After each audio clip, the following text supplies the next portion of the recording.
While I took care of my sick mom, my husband took a friend on our anniversary trip. I gave him the papers for the divorce at dinner. It's all over for him now. I never thought this would happen to me, but here I am. I'm 27 years old, my name is Ava, and I've been married to John, who is 28, for 3 years. We met in college, when I was studying to be a teacher and he was studying to be a lawyer. The relationship was pretty difficult, and after dating for a while, he asked her to marry him. It looked like everything was fine. It was a beautiful wedding, and the first few years of our marriage were perfect. We were that pair we always laughed, helped each other, and talked about the future. Things have changed a bit in the last year or so. John's job at this big law business became more and more important to him. He's driven, which is something I've always liked about him. These days, though, it seemed like he was married to his job instead of me. To begin with, I tried to understand. I knew it was hard to be a lawyer, so I didn't mind that he worked late, missed meals, and spent the weekends at the office. I thought it was just a phase and that we'd be better after it was over. I even started making plans for a special trip for our anniversary to help us get back together. I thought it would help us get back together after we had broken up. After about 6 months, John began to talk about Molly, 25F, a new employee at his company. He said she was young, ambitious, and a breath of fresh air in the office. He said they got along great and could easily bounce ideas off of each other. At first, I didn't think much of it. Jesty people have never been my thing.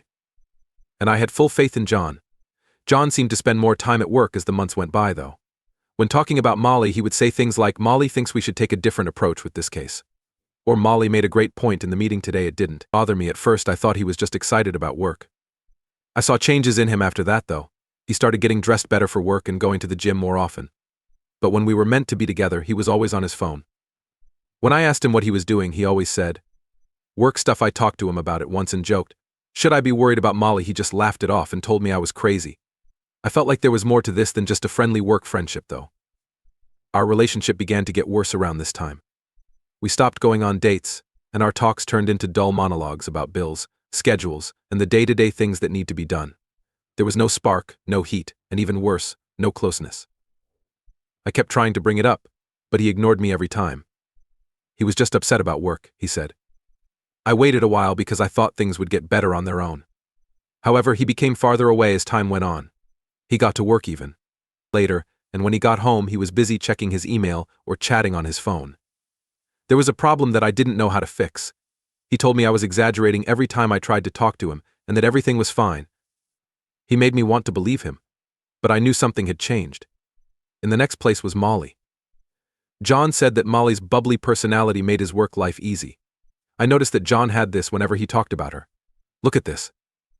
I have no words to describe how sick it made me feel. The last straw was when he missed our date night to go to an event with her at work. I tried to tell him about it, but he said I was making it up and that she was just a coworker. I knew better, though. I finally spoke to him straight and asked if they were having an affair. He looked at me like I had just said I was going to kill him. Do you mean it? Molly's only a friend. You're being too suspicious. I really did want to believe him. But there were way too many signs. So I thought a romantic trip might help us get back together. Because it was our anniversary soon, I planned a lovely mountain holiday for just the two of us. No drugs, no work, and no other things to do. That was my goal, to keep our marriage together. But just as we were getting ready to leave, I got the worst news possible. My mom got really sick and had to go to the hospital. It broke my heart. I told John that he should still go on vacation because it would be good for him to unwind while I took care of my mom. He wasn't sure. But after I insisted, certainly. So he could clear his mind, I thought. Then we could talk about everything when he got back. I knew he would make the right choices while he was away. Like any other days, the first 2 of the trip we texted and FaceTimed. Things began to go wrong after that. He pulled away again, sending short, vague answers and often taking hours to answer. I thought it was because he wanted to chill out, but I didn't feel right about it. After that, a friend who was on vacation in the same place sent me a picture. It was John, next to Molly. When we got to the restaurant where we had reservations, I was shocked. He took her with him on the trip that was meant to be our anniversary party. I was worried sick about my mom at home and holding out hope that this trip would help fix our marriage. He was on the trip with her, enjoying the romantic break. I was crushed. I haven't talked to him since he got back yet. Really, I have no idea what to say. I've been going over it in my head over and over to try to figure out what to do. There are times when I want to scream at him, throw his stuff away, and get a divorce. But there's another part of me that worries if I'm overreacting and if there's a good reason for all of this. even though I don't think there is. My best friend wants me to leave him, but I haven't told anyone else. An update 1I. Finally chose to talk to John about how I felt after holding it in for days. I kept going over what I was going to say in my head, picturing how he might respond to it. Would he say sorry? Say no to everything? Even worse, make me think I was overreacting by gaslighting me? I knew I had to do something about my worry because it was killing me.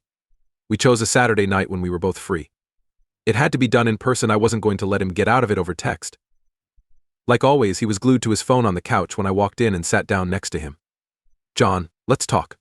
He looked at me with surprise when he heard how serious I was. How are you?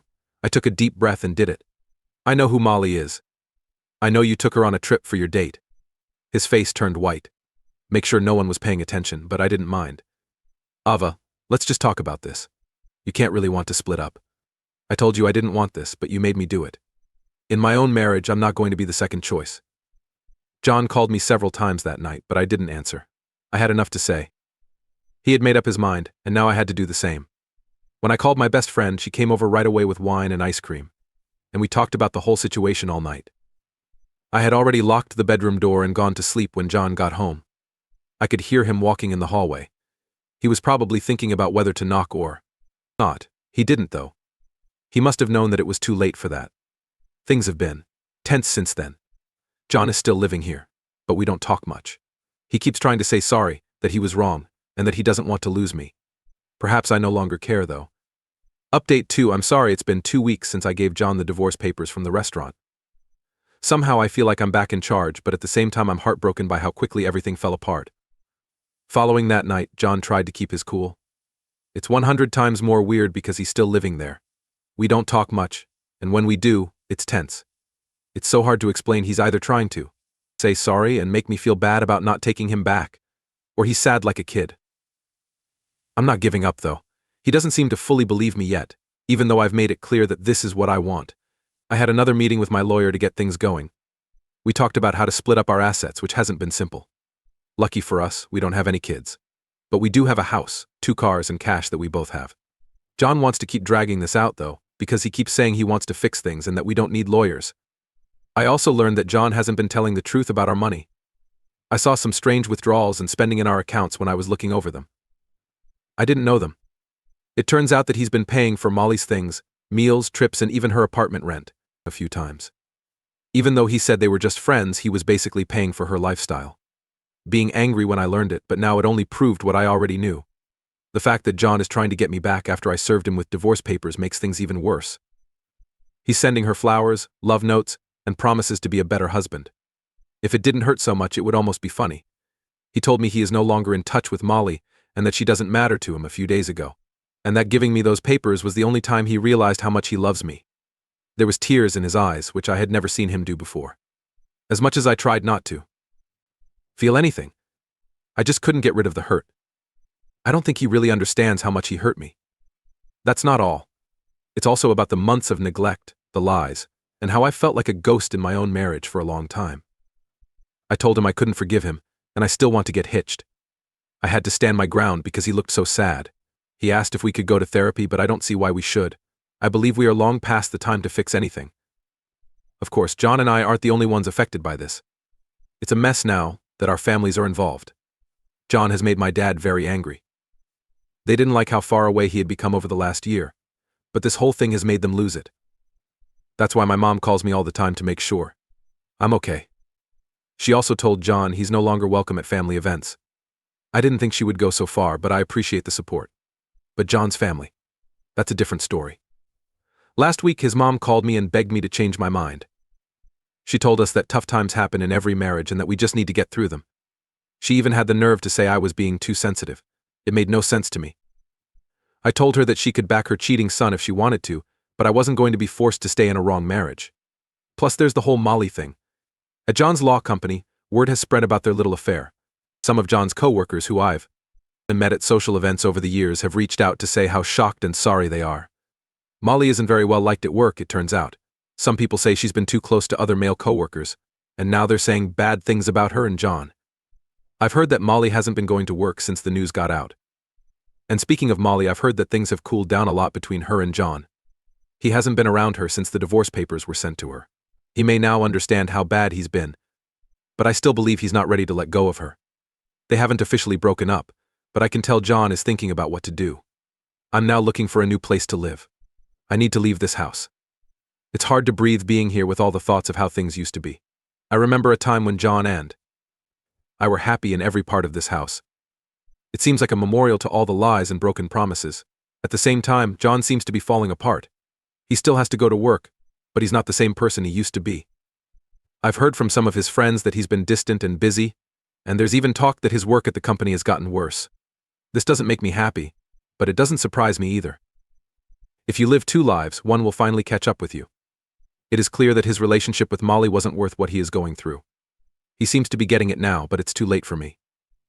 He's tried to talk to me a few more times, but I've changed my mind. This isn't good enough for me. Update 3: It's been 3 months since I gave John the divorce papers, and to be honest, things have only gotten worse. I thought I was moving on from the deception, but now everything is a mess. I thought it would be easy to get a divorce when I first served the papers.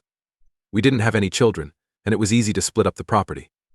But John had to make things harder, of course. He is now disputing almost everything, including our house, cars, and even our joint savings, because he failed at getting me back. He got a lawyer because he doesn't like divorce. The lawyer has been a nightmare. They are doing everything they can to get as little as possible from the breakup. The worst part is that John is trying to make it look like I'm being unfair. He even made it sound like we could start over and work this out if I dropped the case. It looks like he doesn't understand that we're past the point of making peace. What really got my goat was when he said the house should be his because he's the main worker. It didn't matter that I worked and helped just as much financially, or that I gave up my job for the sake of our marriage. His sense of privilege is crazy. But my lawyer has been great. She helped me find proof that John was cheating on me, and we're using that in the divorce case to fight for an equal distribution of assets. I also learned that John has been putting money into a secret account that he says is for work-related costs. Of course, we're also looking into that. Attempts to mediate have completely failed. John still hopes that I'll give in, but I'm not going to let him push me away from what's right. It's like a war zone every time we meet, and I can see the anger on his face when he knows I'm not giving in. Things are getting worse at John's law business while the divorce takes longer than planned. The news of his romance with Molly has spread like wildfire, which is making things very tense. Friends of ours told me that some of his coworkers aren't sure about his decisions, even more so because Molly is known for getting too close to the guys she works with. John's bosses also don't like all the trouble. Some clients have asked if John's personal life is hurting his work, which is not a good sign for the company. There are even reports that John's job might be in danger. If things get worse, he could face consequences at work that he didn't see coming. He gave up his wife for Molly, which is kind of funny, but now he might lose his job too. Molly, on the other hand, has jumped ship. I learned that she moved to a different company because the rumors about their old one got too much to handle. It looks like she also didn't want to deal with the consequences. What's going on between her and John right now? I don't know, but I've heard that their relationship isn't what he thought it would be. While John's world falls apart, I've been working to put mine back together. I found a small room in the city and moved out of our house a month ago. Getting used to living alone has been weird, but in a way it's been exciting. The room has given me a chance to focus on myself for the first time in a long time. I no longer feel like I have to walk on eggshells, but things haven't been easy all the time. The way I feel is still a mess some days. There are times when the deception hits me out of the blue and I just break down. I thought I'd be further along in the healing process. I've been trying to get through it by going to therapy, writing in a journal, and asking people for help, but it's been harder than I thought it would be. It's John's family that really makes me feel bad. His mother got in touch with me again after months of not talking to me. She was nice, but I could tell she was having a hard time. She told me John was breaking down and asked if I would talk to him again, even if it's just to let him down easy. I didn't know what to say. A part of me felt sorry for her, but another part was mad that she would ask me that after everything her son did to me. He looked like he might say no at first, but then he sighed and ran his hand through his hair. What you think is wrong, I laughed. Really? For some reason I believe you took your work wife on a romance trip that was meant to be for us. Our trip for our anniversary. He turned his head away. The mood wasn't lovely. She was just having a bad day at work, and I thought it would be good for her to get away too. What I heard made no sense to me. You chose to be a hero and bring her with you on our trip, right? Have you thought about how that would look? How would I feel about that? He said in defense, I didn't plan it that way. I was told to leave. There was no reason for me to cancel, but it did happen. Just took place. Did you just happen to be holding hands in the picture my friend sent me? Did that also happen? There were no words in his mind as he stared at me. He was aware that he was caught. John left the house after our argument because he wanted some time to think. I didn't mind. I needed time to make plans. It hurt like getting slapped in the face, and the longer I thought about it, the more angry I became. What were you going to do? I wasn't going to stand there and take it. She was his for the taking if he wanted. I was not going to make things easy for him, though. The next morning, I called my lawyer. But I knew I had to start getting ready for the worst, even though I hadn't told John yet. There were a lot of women who stayed with an abusive husband in the hopes that he would change, but I wasn't going to be one of them. I had to keep myself safe. After a few days, I asked John to go to a nice restaurant with me for dinner. I thought that being out in public might help things stay quiet. He looked tense when he got there, like he was ready for another fight. On the other hand, I felt calm. What I was going to do was already set in stone. I slid a manila package across the table toward him after we were seated and paid for our food. "What is this?" he asked. I said straight out, "Divorce papers. I already talked to a lawyer." John's face turned a strange shade of red that I had never seen before. "Ava, are you sure? You're going to end our marriage because of one mistake?" "One mistake?" I almost laughed. "John, you haven't felt anything about this marriage for months. Then you took her with us on our anniversary trip. I'm not sure what you mean by mistake, but I can't accept that." He probably looked around the restaurant too.